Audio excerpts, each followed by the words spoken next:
है हद का और यह है बेहद का धन। अभी तुम समझते हो बाप हमको पढ़ाकर विश्व का मालिक बना देते हैं, वहां तो धन कमाने के लिए पढ़ाई नहीं पड़ेगी। 8:30 बजे नहीं बता दिया। वहां तो अभी के पुरुषार्थ से अथाय धन मिलता है। अकीचार, बाबा ने बताया अकीचार यानी अथाय धन मिलता है। धन अविनाशी बन जाता है। देवताओं के पास बहुत धन था, फिर जब वाम मार्ग यानी रावण राज्य में आते हैं तो भी कितना धन था, कितने मंदिर बनवाए, फिर बाद में मुसलमानों ने लूट लिया, मुसलमानों ने लूटा। कितने धनवान थे। आजकल की पढ़ाई से इतना धनवान नहीं बन सकते हैं। तो इस पढ़ाई से देखो मनुष्य का क्या बन जाते हैं, गरीब से साहूकार। अभी भारत देखो कितना गरीब है। नाम के साहूकार जो है भी जो, उनको फुर्सत ही नहीं, अपने धन पोजीशन का कितना अहंकार रहता है। इसमें अहंकार आदि मिट जाना चाहिए। हम आत्मा हैं, आत्मा के पास धन दौलत हीरे जवाहरात आदि कुछ भी नहीं है। वैसे स्थूल में तो कुछ भी नहीं है, और लेकिन अंदर इसमें आत्मा में जो हम सेव हो रहा है, जिसको कहते हैं इसमें फोन में हो जाता है जो सेव हो जाता है, तो वो हमें कभी भी उसको देख सकते हैं। और जो सेव नहीं होता वो मंगाना पड़ता है। यानी कोई गीत या भजन जो मेरी याद है, समझो वो मेरे पास है और भूल गए तो हमारा थोड़ी है वो तो गया। बाप कहते हैं मीठे बच्चे, देह सहित देह के सभी संबंध छोड़ो। आत्मा शरीर छोड़ती है तो फिर साहूकारी आदि सब खत्म हो जाती है। फिर जब नए सिरे से पढ़ें, धन कमाए तब धनवान बने। या तो दान पुण्य अच्छा किया होगा तो साहूकार के घर में जन्म लेंगे। वो जो हमने वो किया ना तो वो तो रिटर्न में लेंगे। कहते हैं ये पास्ट कर्मों का फल है। नॉलेज का दान दिया है, वह कॉलेज धर्मशाला आदि बनवाई है तो उसका तो फल मिलता है। यानी फजूल कुछ नहीं जाता। पर बाबा ने बताया भक्ति मार्ग में इनडायरेक्ट है और यहाँ डायरेक्ट है, कुछ बिल्कुल सीधा। परंतु अल्पकाल के लिए है वो। अगर अगले जन्म में भी उसने दान पुण्य कर दिया तो उससे अगले जन्म में भी मिलेगा, और नहीं किया तो उसने वहीं खा लिया, खत्म। और यहाँ कितने दिन के लिए? 21 जन्मों के लिए। यह दान पुण्य आदि भी यहाँ किया जाता है, सतयुग में नहीं किया जाता है। सतयुग में अच्छे कर्म ही होते हैं क्योंकि अभी का वर्षा मिला हुआ है। वहाँ कोई भी कर्म विक्रम नहीं बनेगा क्योंकि रावण ही नहीं है। विकार में जाने से विकारी कर्म बन जाते हैं, विकार से विक्रम बनते हैं। स्वर्ग में विक्रम कोई होता नहीं, सारा मदार कर्मों पर। बाबा ने एक एक कर्म की भी वो बताई कि हम अगर याद में कर्म करते हैं तो उन कर्मों की ही भक्ति मार्ग में पूजा होती है। कौन सा कर्म अपने कौन से युग में बनता है उसे क्लियर कर दो। कौन सा कर्म?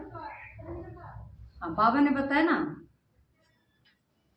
एक कर्म है सतयुग में, है ना, विक्रम में है द्वापर में, और यहाँ पर तो चल ही रहे हैं दुष्कर्म, और ब्राह्मण है सुकर्म। संगम युग पे, संगम युग। लेकिन औरों के तो नहीं है ना सुकर्म, नहीं वो संगम पे है भी नहीं वे, और वे संगम पर है भी नहीं।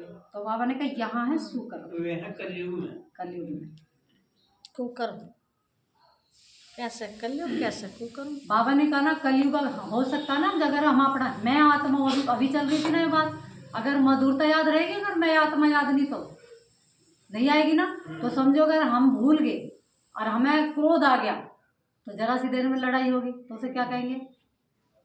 कलयुग में पहुंच गए ना, कलह होगी ना घर में। अब मेरा ये अनुभव है अपना कि मैं बाबा की मुरली सुन रही हूँ, मुझे याद भी नहीं मैं आत्मा हूँ, लेकिन बहुत मधुरता मिल रही है।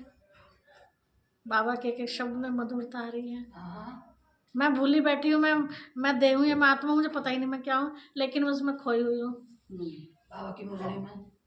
आपका लंबा हो गया ना, संस्कार बन चुका, इसके संस्कार बन चुका। जैसे हमारे आत्मा भाई जी कह देते हैं कि सुबह इतना मैं भोग नहीं लगाता, मुझे चैन नहीं पड़ता, तो उसका क्या बन गया? वो संस्कार बन गया, नेचुरल बन गया। तो जिस आत्मा का लंबे समय से एक अभ्यास चल रहा है, वो नेचुरल संस्कार बन जाएगा। उसे बनाने की याद करने की जरूरत नहीं रहती। मैं आत्मा हूँ, मैं आत्मा हूँ, मैं आत्मा हूँ, उसे नेचुरल हो जाता है।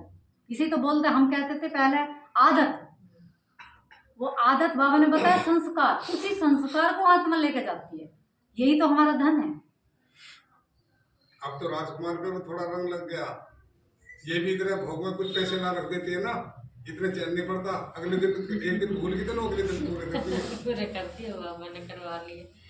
हाँ बाबा है ना, वो आपस में लेन देन हो रही है ना गुणों की, कोई किसी से कुछ लेता है, कोई किसी से कुछ लेता है। क्योंकि वो बताया गया था अपने उत्तर प्रदेश में बल्कि हमारे पैसे की बहुत कमी चल रही है बहन जी। वो तुम प्रैक्टिकल करके देखो, जब तुम भोग लगाओ ना, उस फल के साथ साथ कुछ भी पैसे भी रख दो उसमें, और तब से रखा तो फिर अब से पॉजिटिव होकर जा रहा है। राजकुमारी को अनुभव रहा है। वो भंडारी में जाना चाहिए, ऐसे नहीं राजकुमारी आत्मा कौन है? ये राजकुमारी। अच्छा, ये शिव कुमारी बहन।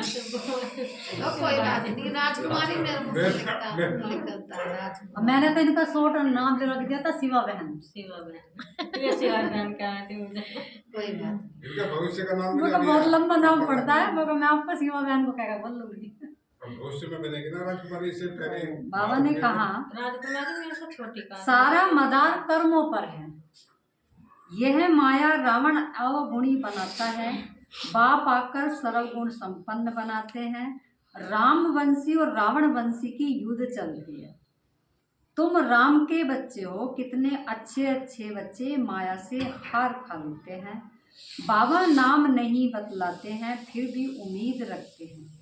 अधम ते अधम का उद्धार करना होता है, यानी जो अधर्मी से भी अधर्मी, बाबा कह रहे मुझे उसका भी उद्धार करना होता है। बाप को सारे विश्व का ही उद्धार करना है। रावण के राज्य में सभी अधम गति को पाए हुए हैं। बाप तो बचने और बचाने की युक्तियाँ रोज रोज समझाते रहते हैं, फिर भी गिरते हैं तो अधम से अधम बन जाते हैं। वह फिर इतना चढ़ नहीं सकते हैं। जो बार बार गिर रहे हैं तो चोट लग रही है, चोट हो लगेगी तो घायल होंगे। अब घायल में तो चढ़ा नहीं जाने का, दूसरे पकड़ के चला बताएंगे। ठीक है। तो बाबा कह रहे इसलिए तो संभल संभल के चलो, एक एक कदम को संभाल संभाल कर। वह फिर चढ़ नहीं सकते, वह अधम पना अंदर खाता रहेगा। जैसे कहते हो ना, अंत काल जो स्त्री बल बली अंदर जाए। तो बाबा ने कहा अंदर खाते रहने का मतलब अंदर वो चिंतन चलता रहेगा, दुखी होते रहे। और जब वो अंदर चिंतन चलेगा तो बाबा एक किनारा हो जाएगा। ठीक है, वो किनारे बैठ गया, अंदर वो चिंतन चल रहा है, बाबा की याद गई भूल। तो इसलिए बाबा कह रहे हैं सोच समझकर कदम कदम रखते रहो। उनकी बुद्धि में अधमपना ही याद आता रहेगा, कहती ना, क्लियर कर दिया। तो बाप बैठ बच्चों को समझाते हैं, कल्प कल्प तुम ही सुनते हो सृष्टि का चक्र कैसे फिरता है। जानवर तो नहीं जानेगा ना, तुम ही सुनते हो और समझते हो। मनुष्य तो मनुष्य ही है, इन लक्ष्मी नारायण को भी नाक कान आदि सभी है, फिर भी मनुष्य है ना। सबको बस थोड़ा, किसी की छोटी थोड़ी मोटी, किसी के पर। लेकिन सतयुग में बाबा ने बताया, सतयुग में कोई लंगड़े लूले काणे बहरे नहीं होते, ना लंबे ना बोने, ना लंबे ना बोने, सब बराबर होते हैं, सुंदर होते हैं, स्वीट होते हैं, बहुत अच्छे। क्योंकि यहाँ भरा हुआ है ना, आत्मा जैसा सोचेगी वैसा तो कर्म करेगी। अब जैसा कर्म करेगी, जैसा सोचेगी, वैसा हमारे स्वरूप बनेगा। इसमें भी तो बाबा ने गहरी बात बताई, शरीर भी जो हमें मिलता है वो भी हमारे इसके ऊपर ही है। तो बाबा ने कहा मनुष्य तो मनुष्य है, फिर भी मनुष्य है ना, परंतु दैवी गुण के हैं, इसीलिए उन्हें देवता कहा जाता है। ये ऐसा देवता कैसे बनते हैं, फिर गिरते कैसे गिरते हैं, इस चक्र का तुम्हें ही पता है। जो विचार सागर मंथन करते रहेंगे उनको ही धारणा होगी। जो विचार सागर मंथन नहीं करते उन्हें बुद्धू कहेंगे।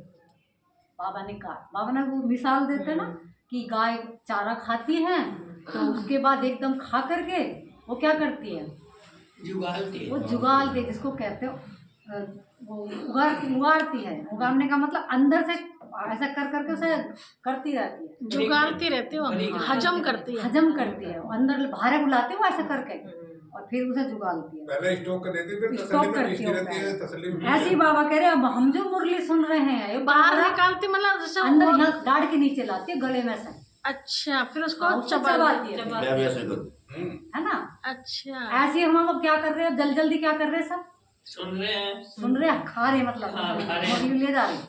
उसके बाद यहाँ से उठो, यहाँ से चिंतन उठते ही करो, तो उसका क्या करना है, बाहर का निकाल कर और उसका चिंतन मंथन मंथन जुगाड़ी करते रहो। यदि उसका मंथन नहीं किया ना तो वो जुगाड़ा नहीं हमने, जुगाड़ा नहीं हम, फिर तो खुराक नहीं मिले। मतलब वो पावर नहीं बनती। पावर नहीं बनती। बाबा ने कहा नहीं, पॉइंटों को एक पावर बना लो, इन्हें इन्हें शक्ति बना लो। वो तो बेस्ट जैसे ब्लड शक्ति है ना हमारे अंदर शरीर में, ऐसे इन पॉइंटों को शक्ति बना लो, तब जा करके आत्मा पावरफुल है। ये कुट्टी के बुरखे हैं सारे, मैंने जुगाड़ना ऊपर ही करना। जो विचार मुरली चलाने वाले का विचार सागर मंथन चलता रहेगा। इस टॉपिक पर हमें यह समझाना है। उम्मीद रखी जाती है अभी नहीं समझेंगे, परंतु आगे चलकर जरूर समझेंगे। उम्मीद रखना माना सर्विस का शौक है, थकना नहीं है।